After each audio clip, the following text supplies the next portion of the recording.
Ndagusuje kandi nguhaye ikaze wowe ukurikiye Elmo Pod. Imana iguhe umugisha kuri wowe wakoze subscribe. Niba utarayikora kandi nawe nicyo gihe ngo tubane. Iki nicyo gihe rero mba ngiye kukugezaho ama update atandukanye, yaba ibivugwa mu mikino ndetse n'ibivugwa mu byamamare bitandukanye no mu zindi segiteri. Reka duhere mu mikino kuri uyu munsi. Uko umukino wa 28 muri shampiyona y'u Rwanda uzakinwa, duhereye kuri uyu munsi tariki ya 25 kuwa kane, hari match iza guhuza Kiyovu Sport na Mukura isaa 9. Ejo kuwa gatanu hari match izahuza Police na Bugesera. Kuwa gatandatu hari match zigera kuri 3. Muhazi United izakina na Rayon Sport ku isaha ya saa 9. Musanze ikine n'Amagaju, AS Kigali ikine na Etincelle. Naho ku cyumweru Sunrise izakina na Gorilla, Etoile de l'Est izakira Marine, Gasogi United yakire APR FC. Iyo akaba ari imwe mu mikino iteganyijwe ku munsi wa 28 wa shampiyona y'u Rwanda. Ibindi biri kuvugwa ni isabukuru ya Jimmy Maurice, umutoza wungirije w'Amavubi. Naho ikindi nakubwira ni urushyi umutoza wa AS Kigali y'abagore yaje kuba akubita Rwaka Claude, umutoza w'abagore wa ekipe y'abagore ba Rayon Sport, ubwo bari bamaze gusezerera AS Kigali. Uyu mutoza Saida rero, igihe Claude umukino warurangiye, usko habaho ibintu bya fair play, akaza bagasuhuzanya, aho kumusuhuza undi yahise amuha urushyi. Tuve muri siporo rero tujye mu myidagaduro. Ni Riderman umaze gusohora indirimbo ebyiri, amaze gushyira hanze indirimbo zigera kuri ebyiri, harimo iyitwa Ambutiage ndetse n'iyitwa Cana, zimwe mu ndirimbo ziryoshye cyane nakurarikira kujya kureba. Bikire kuri Kenny Solo na Okama, nabo bari guteguza indirimbo nshyashya. Hari indirimbo bahuriyemo benda gushyira hanze.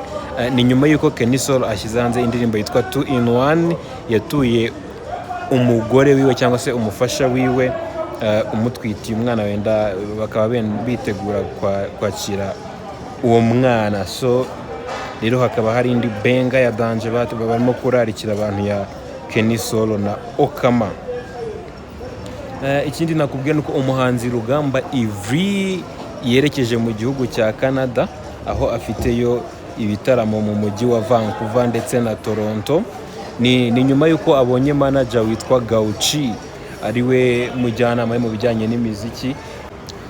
Andi makuru avugwa ni Kayiranga mu kiganiro yagiranye na Radio Rwanda, yavuze ko yaje kugira ikibazo cyo kurwara indwara yo kwibagirwa, akajya yibagirwa amwe mu lyrics y'indirimbo ziwe, byatumye ahita ahagarika ibitaramo byose yari afite.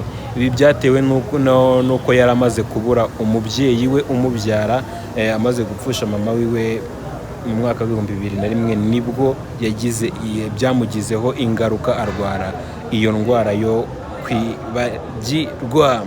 Tunyarukire hanze y'u Rwanda, nta kindi kivugwa muri Uganda. Haravugwa ifungwa ry'abahanzi b'Abagande barimo kujya gukorera ibitaramo mu Barabu, ariko bagerayo bagafungwa. Ibyo rero nanone bari kubifashwamo cyane, ifungurwa ryabo umuntu uri kubibafashamo cyane n'umuntu witwa Bobi Wine. Bobi Wine muramuzi, ni umuhanzi akaba ndetse n'umunyapolitike, ariko abahanzi b'Abagande bari gufungirwa muri bihugu by'Abarabu. Ni nyuma y'uko afunguje Ben Guta. Rero akaba yanatangaje ko agiye kugira icyo akora kuri uyu muhanzi wundi ufunzwe w'Umugande witwa Fiki Gaza. Nawe akaba afungiwe hanze ndetse na timu yiwe muri Saudi Arabia. Nabyo agiye kugira icyo abikoraho, ariko yamufunguza nawe agafungurwa. Naho Wikibenda we aragira inama abahanzi b'Abagande bari kwishora mu gukorera ibitaramo muri bihugu by'Abarabu ko babihagarika, bafitiwe ishyari kubera promotion bari gukorerayo, akababwira yuko ibyo babihagarika bagashakira ahandi bakorera. tuvuye Uganda tunyarukire Nigeria. Umuhanzi Davido yiyongereye kuri Wizkid na Burna Boy bahakana ko bakora injyana ya Afrobeat. Davido waragira ati ngiye niyo waba uririmba R&B gute, uririmba neza nka Basiza cyangwa n'abandi, ntibapfa kuba uri umunyafurika bavuga yuko uririmba Afrobeat. Davido abihakana babwira yuko adakora Afrobeat ahubwo akora yitwa Afro Fusion. Ni nyuma yuko Wizkid nawe yabihakanye ndetse na Burna Boy akaza kuba abihakana. Tuvuye kuri Davido tujye kuri Megadeth Stallion. Umukameramani wiwe yaje kuba amujyana mu nkiko amurega itotezwa, amubwira ko amutoteza kandi iryo totezwa ryo ryamuviriyemo gukora akazi ke nabi. Ni nyuma yuko uyu Megadeth Stallion yatoteje uyu mukameramani wiwe amushinja bitewe n'ibyo yari amaze kubona. Ikindi nakubwira kiri kuvugwa hano muri Afrika, tujye TZ gatoya. Uwitwa Mobeto akaba yamaze nawe gutegura ibirori bizwi nka White Party bizabera muri hoteli yitwa Delta Hotel by Marriott. Iyi hoteli iri Dar es Salaam, ariko kwinjiramo ku bantu 10 bazishyura miliyoni yose, naho abantu bagera kuri 5 bishyura 500,000, abagera kuri 4 bishyura 250,000. Ibi nabyo abazishyura miliyoni ntabwo urumva ntabwo bazicara hamwe n'abishyuye 500 cyangwa 250, ndetse n'ibyo kunywa n'ibyo kurya bizaba biri kuri ayo matable bizaba bitandukanye. Ibi bintu byari bizwi ubundi ku muntu witwa Zahra the Boss Lady, niwe wateguraga ibi birori bihenze by'ama White Party, akishyuza amafaranga menshi cyane. Rero na Mobeto nawe akaba yabyinjiyemo mu kubitegura, akaba yabiteguriye muri Delta Hotel. Tuvuye aho ngaho reka tunyarukire muri football Premier League niyo iri kuvugwa, niyo mikino yarayibaye. Habayeho gutungurwa cyane ku ikipe ya Liverpool. Ni nyuma y'imyaka 3 Everton itabasha gutsinda Liverpool muri Merseyside Derby, yaje kubitsinda ibitego 2-0. United ifata Sheffield iyikubita ibitego 4-2. Match zirangira zityo. Kugeza ngubu Liverpool ikaba yagumye ku mwanya wa 2 n'amanota 78, United ikaza ku mwanya wa 6 n'amanota 53. Tunyure mu zindi rezilita rero uko byaraye bigenze.